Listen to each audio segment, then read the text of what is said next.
I feel like I'm about to make a bad decision.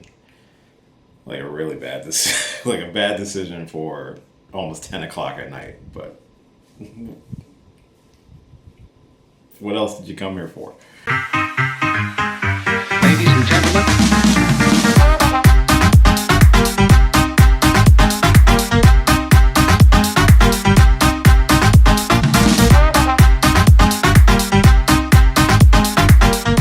Hey, what's going on? It's your boy Will. So, originally, I was gonna take the week off, and not like this is a job or anything like that. No, I was gonna take a little break because I've been doing the episode reviews for What If, and while I enjoy doing the reviews, I also know they don't get a ton of views. So I was thinking about clumping the last few together just to kind of, I guess, save myself some time, give myself a break, let me refresh my ideas and stuff like that. But the episode itself was really, really fun. And I also posted a video that I took from my Twitch channel of a stream I did like 2 weeks ago. And I posted it online, but it was up there for like 2-3 days and had like 0 views. It sucks, but at least I know nobody's ready to watch a 2-hour video on my channel. So I took it down. I might break it up, anything like that. But I figured I'd go ahead and do an episode review for Marvel's What If. This episode was entitled, What If Thor Was an Only Child? And I gotta say, I was surprised because I originally heard the title of the episode and I knew that he was referred to as Party Thor. And I wasn't sure exactly what to expect from the episode, but it was a lot of fun. So, this is where the bad decision comes in. So, in honor of said episode, and I haven't done this in a while, I'm going to do a small shot in honor of our god of party thunder, Thor himself. This is Fireball Whiskey.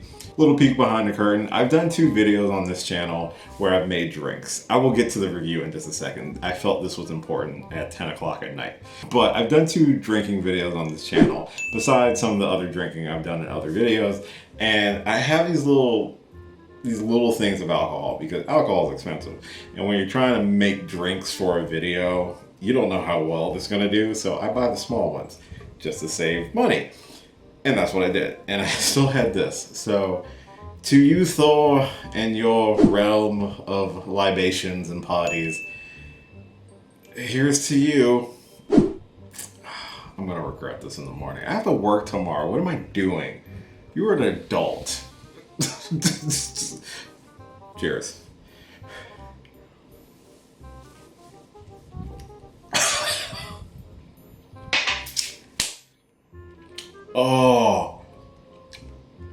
Oh, I haven't done a shot in years. I don't hate it, but I haven't done a stream. Oh. Anyway, let's get on to the review, shall we? So, this is my episode 7 review of Marvel's What If, as I said previously. This focuses on Thor, and in this universe, Thor was an only child. So Odin returned Loki to the Frost Giants instead of deciding to raise him on his own, which I guess enacted some sort of peace, because they didn't seem to be fighting each other at that point. And Thor, without having Loki there as his chaos generator, ended up becoming the brattiest only child. And again, like I said, when I first heard about the premise, I thought it was kind of dumb. I was like, what does this have to do with the overall story that they're telling? And I'll get to the ending of this episode. Oh, and by the way, this is a spoiler review. Do I have to say it at this point? But anytime I do these type of things, they're spoiler reviews. Oh, that's starting to... Oof. Anyway, we're going to keep going because you made that choice. Thor, basically being this petulant man-child, decides to go to Earth and live it up and have a party while Frigga is off on getaway as Odin is in his Odin sleep. So, with the parents away, Thor will play, and Thor plays pretty hard, which is the funniest part of the episode, too. I'm a fan of the nonsense that this episode brought, because keep in mind, the last 4 episodes of What If have been perpetually getting darker as the series goes on.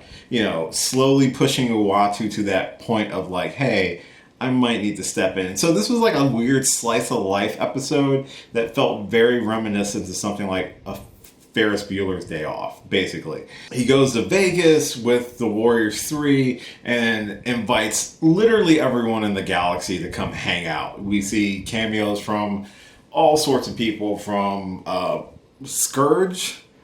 Yeah, Scourge. Sorry, I'm fine.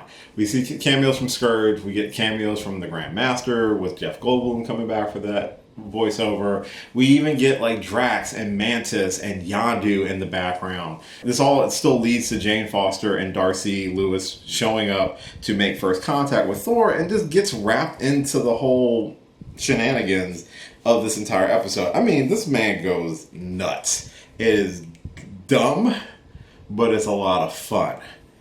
That whiskey, whew. Oh yeah, feel it in the gullet. This is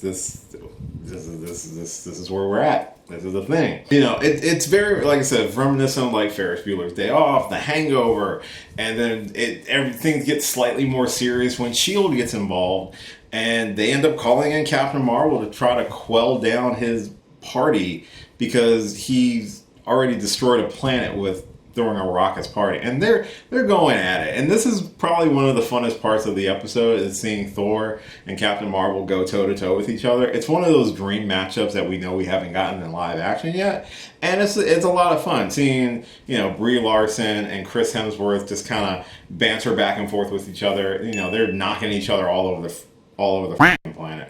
The F-bombs are out, but it's a lot of fun to watch.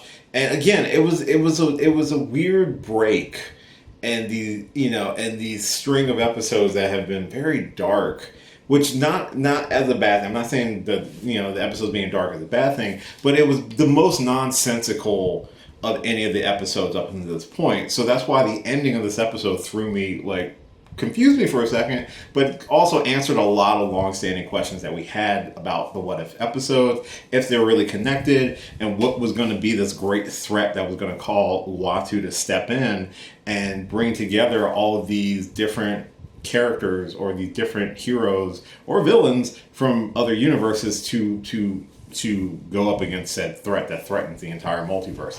We even get Tom Hiddleston coming back as Loki, but Loki, since he grew up as a frost giant, rolls up as a frost giant. It's really neat that him and Thor are still like brothers from another mother, as they like to say. And it was a lot of fun to see that interaction. They were both like macking on Jane. I mean, even Darcy briefly married Howard the Duck, which just gives me weird flashbacks to the live action movie and all the sexual tension between Howard and Leah Thompson in that movie. And it's just like, if you've never seen the original Howard the Duck movie, go watch it. It is a quintessential 80s movie, and it is very much the raunchiest anamorphic potential hookups between a human. I think they fucked. I don't know. I don't remember. I was very young when I watched the movie. Probably wasn't the best idea, but it was a talking duck. I didn't think about the overt innuendos that movie probably gives out. Maybe I will revisit it. If I can find the movie, maybe I will watch it as a retro review. Maybe that might be fun. Yeah, I'll check it out. So the episode basically ends with Jane ratting out Thor to Frigga, and then Frigga goes to Earth to try to catch Thor in the act. But Thor finds out, and basically this is where we get our weird science Ferris Bueller like end sequence where he's got to clean up his mess before his mom shows up, and he's terrified of his mother. And I think that's the funniest part, because even they're ready to launch nukes at Thor and Captain Marvel mid-fight to try to stop Thor, but the second they hear Frigga show up, it's like, oh no, we're done. I think his mom's gonna handle it. And it's funny that everything kind of worked out weird in the end, where, you know, Thor wasn't mad at Jane. He actually appreciated that she kind of stepped in, and he still wanted to go on a date. And I will say their chemistry in this episode was more fun to watch than we got in the first two Thor movies. So I'm curious if this sort of chemistry is going to work well with Thor Love and Thunder when that drops.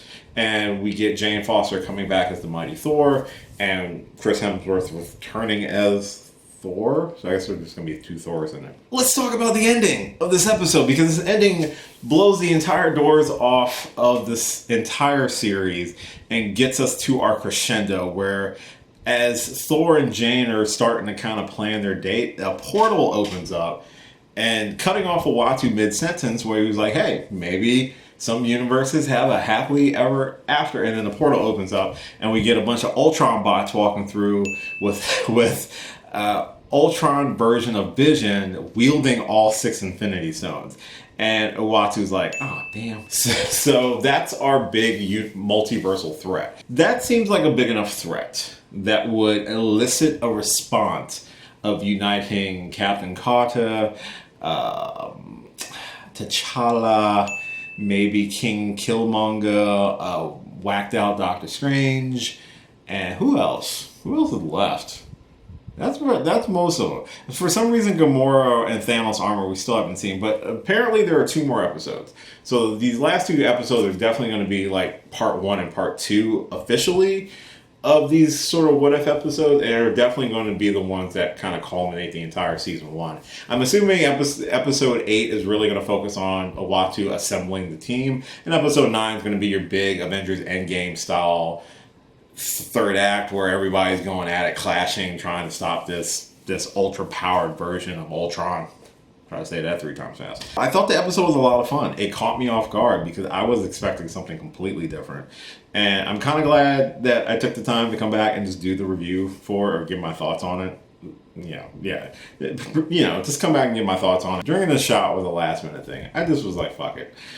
So, overall, it's a fun episode. There's a ton of cameos. We get cameos from the Skrulls. Like I said, Loki shows up as a frost giant. Howard the Duck is in there. Most of the aliens from any of the space-based Marvel movies show up. You've got pretty much any of the remaining Guardians who are in space. The Ravengers. Nebula shows up and is doing shooting craps with Korg, and it's a lot of cameos. You're probably going to watch it again to get all the cameos, but overall a really fun episode, a really different episode. Especially it was a palate cleanser before the finales, and I think it was smart to put this here. And the surprise ending was a surprise for me. I wasn't expecting it. I was expecting that to just be its own episode. But it's a good way to kind of tie things together. And I'm looking forward to the final 2 episodes when they drop.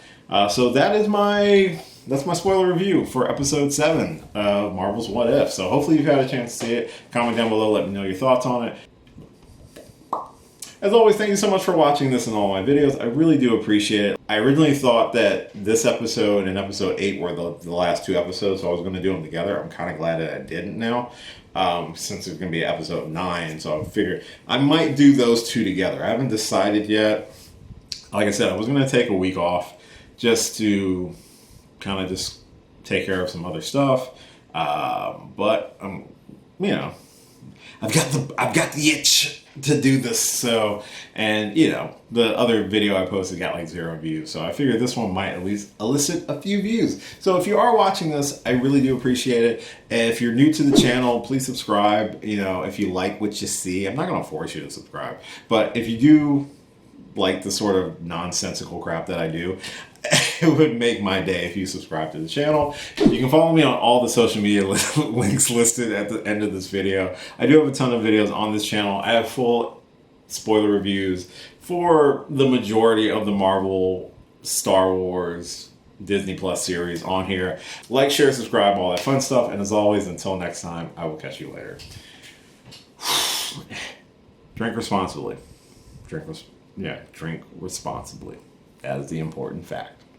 Yes. Hey, thanks for watching this video. If you did like this video, why not give me a thumbs up and share it with your friends? You can subscribe to the channel by clicking on my gorgeous little face right over there. You can follow me on all the various social media platforms right below. And last but certainly not least, if you've got a few extra minutes, why not check out one of the lovely videos floating right over here. Later.